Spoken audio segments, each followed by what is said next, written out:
Hi, I'm Sumner Blunt from CA Technologies. As we've seen from many of the headlines lately, breaches are continuing to do extensive financial and reputational damage to many companies. A recent report found that the average cost of a breach in the U.S. was more than $6.5 million. And that doesn't include the lasting reputational impacts that a breach can have.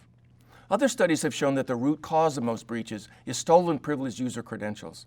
Because once an attacker can get onto the system as a privileged user, they can do almost anything they want on your network. So with the prevalence of these attacks, the need for privileged access management has increased as importance because we need to control what these users can do on our systems. But control is not enough. We must also govern privileged user access to ensure that only properly authorized users have these elevated privileges.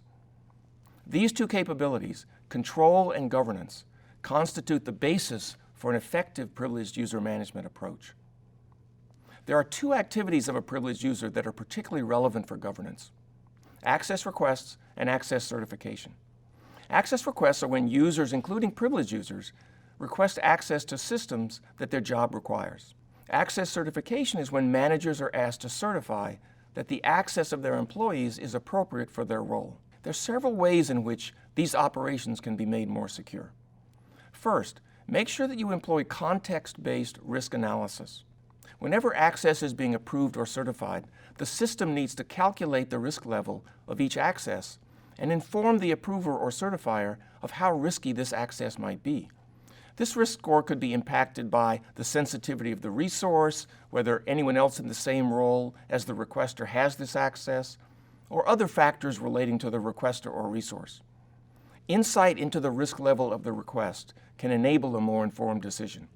Second, all requests should be automatically checked for compliance with security policies. For example, a segregation of duties policy might say that if a user has access X, they cannot also have access Y. This should not be left to a human to identify and correct. It should be enforced by the governance system itself. Third, the user experience is very important to ensure that errors are not made inadvertently.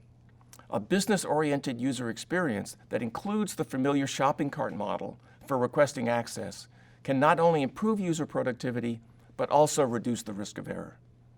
These are some essential things that you should consider when planning your approach to controlling and governing your privileged users. The CA Identity Suite is a comprehensive governance solution that helps ensure that all privileged users have only the access that they need for their role. It helps you easily identify overprivileged users, remove unneeded access rights, and enforce segregation of duties policies. And it does this while providing an easy-to-use interface that's oriented toward the business user. Thanks for tuning in today. I hope you found this overview of privileged user governance helpful.